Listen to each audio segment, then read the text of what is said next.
सभी साथियों को जय हिंद। दोस्तों, आप सब लोगों को ये जानकारी है, ऐसा मैं मानता हूं कि पटवार भर्ती परीक्षा स्थगित कर दी गई है। इसलिए इस वीडियो में हम आपको ये बताने के प्रयास नहीं कर रहे हैं कि पटवार भर्ती परीक्षा स्थगित कर दी गई है। ऐसी कोई सूचना देने के लिए वीडियो नहीं है, वो सूचना पहले से आपके पास है। हम तो इस वीडियो में इस बात पे चर्चा करेंगे कि अब आपकी हमारी क्या रणनीति होनी चाहिए। इस जो घटना है इसको हमें किस तरीके से लेना चाहिए और अब हमें इस घटना से ज्यादा फायदा कैसे लेना चाहिए। देखो, दो तरह की मानसिकताएं हैं।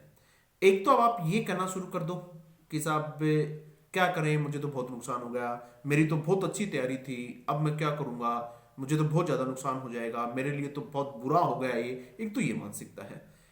इस मानसिकता का कोई फायदा है तो मुझे बताइए।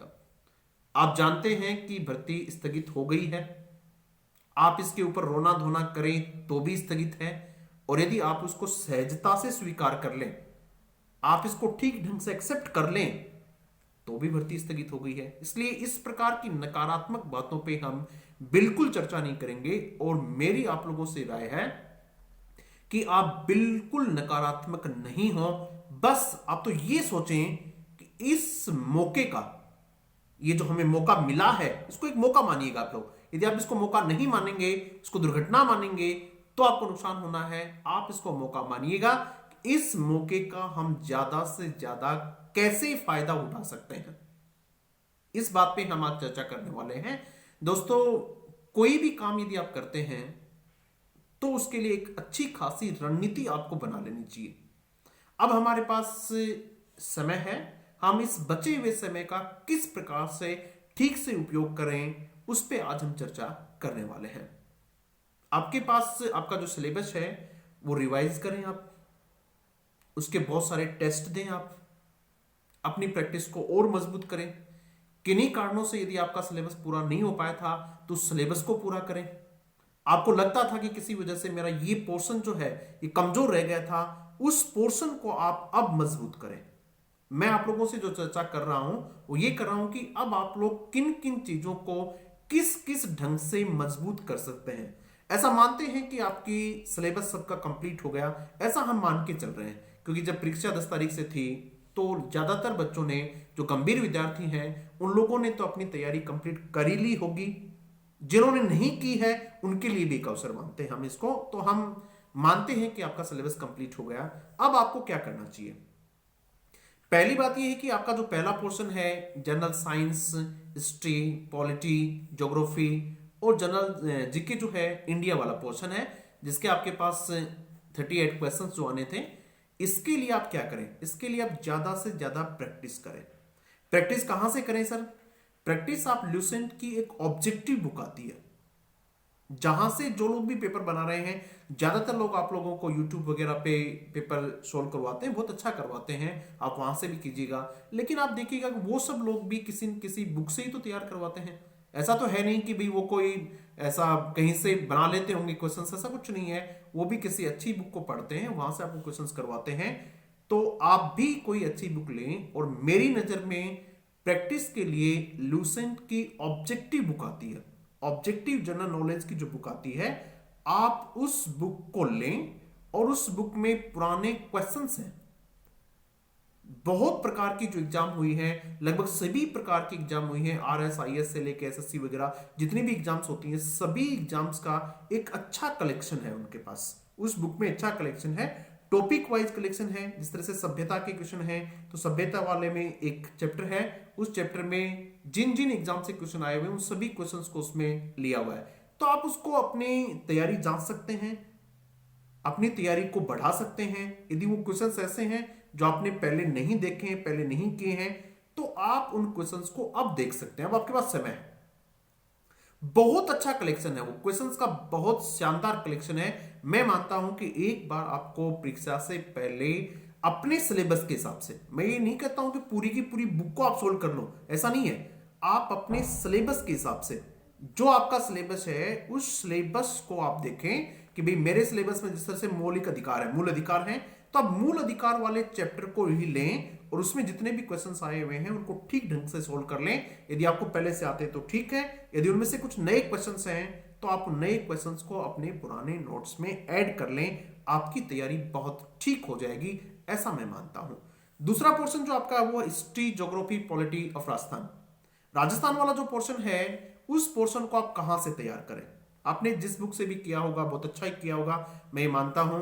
यदि आपने माध्यमिक शिक्षा बोर्ड राजस्थान जो है उसमें इस बार कक्षा 10 में एक बुक जोड़ी है राजस्थान की कला, संस्कृति और इतिहास से संबंधित, मुझे लगता है कि बहुत शानदार बुक है। छोटी सी बुक है, कक्षा 10 की बुक है, आप देख लेना। कला, संस्कृति, इतिहास की एक बुक है कक्षा 10 की।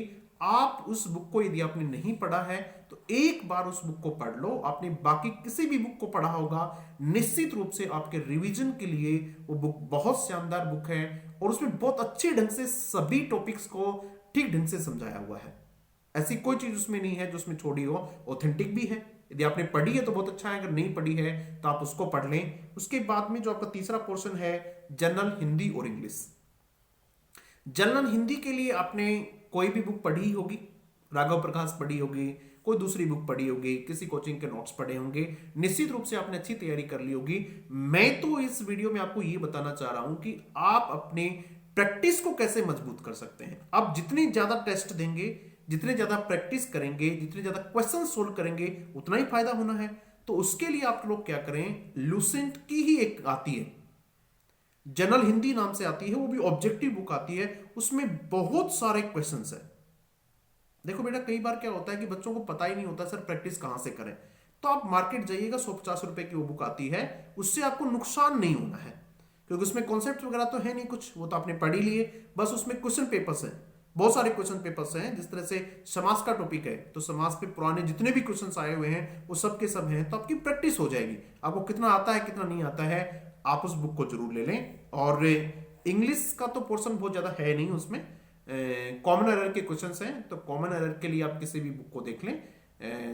पटवार की तैयारी करने वालों की ऐसा मैं मानता हूं कि इंग्लिश बहुत ठीक नहीं होती है, फिर भी आप इस पोर्शन को और ज्यादा मजबूत कीजिएगा, क्योंकि 22 नंबर का मामला है। एक एक दो दो नंबर बहुत होते हैं, तो 22 नंबर तो बहुत ज्यादा होते हैं, तो आपको देखना चाहिए इसमें। मैं तो ये मानता हूं कि आप ब्रेसअप योर इंग्लिश है, उसमें 100 नियम है, मुश्किल से 10-12 पेज होंगे, शायद वो 12 या 13 पेज होंगे। यदि आप उन 12-13 पेज को ठीक से पढ़ जाएं तो आपके इंग्लिश का जो कॉमन एरर वाला पोर्शन है वो बिल्कुल क्लियर हो जाएगा। और आप किसी भी बुक से, उसमें फ्रेजल वर्ब्स हैं, इडियम्स, फ्रेजेज हैं और एंटोनिम्स, सिनोनिम्स, आप किसी भी बुक से ले लें, उनको बार बार तैयार करें तो ये पोर्शन भी आपका क्लियर हो जाएगा। उसके बाद में मैथ्स, मेंटबिलिटी, रीजनिंग, न्यूमेरिकल एबिलिटी जो है, इसके लिए आप जो भी बुक पढ़ रहे हैं पर्याप्त है।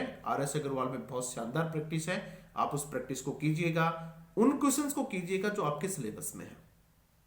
यदि आप रीजनिंग कर रहे हैं तो भी RS अग्रवाल की रीजनिंग की बुक भी आती है, आप उसको देख सकते हैं। बाकी जो भी बुक आप पढ़ रहे हो ठीक है, आप प्रैक्टिस बहुत ज्यादा कीजिएगा। मैं इस वीडियो में किसी बुक का प्रमोशन नहीं कर रहा हूं, आप जो भी पढ़ रहे हैं बहुत ठीक है। और लास्ट पोर्शन जो आपका है बेसिक कंप्यूटर्स वाला जो है, इसको भी आप जिससे पढ़ रहे हैं ज्यादा से ज्यादा प्रैक्टिस कीजिएगा। मेरे कहने का जो मतलब है वो ये है कि आप ज्यादा से ज्यादा क्वेश्चंस को सोल्व कीजिएगा, और क्वेश्चंस भी वो जो पुराने पेपर्स में आए हुए हैं।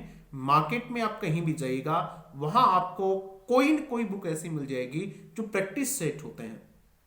प्रैक्टिस सेट भी अब वो प्रैक्टिस सेट नहीं ले, कई बार क्या होता है मार्केट में कोई भी लड़का लिख के और कट पेस्ट करके इस प्रकार से लिख देता है कि साहब ये प्रैक्टिस सेट है, 10 टेस्ट पेपर है, 20 टेस्ट पेपर है, 25 टेस्ट पेपर है, उनसे कोई आपका बहुत अधिक फायदा नहीं होने वाला है।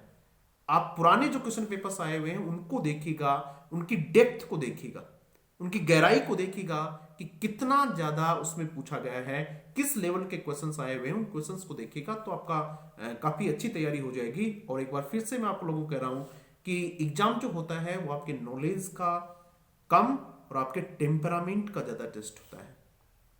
आप किस प्रकार से अपने आप को बहुत मजबूत स्थिति में रख पाते हैं, किस प्रकार से अपने आप को शांत रख पाते हैं, किस प्रकार से अपने आप को विचलित हुए बिना रख पाते हैं, इसका आप प्रयास कीजिएगा। सभी साथियों को एक बार फिर से बहुत बहुत जय हिंद, थैंक यू।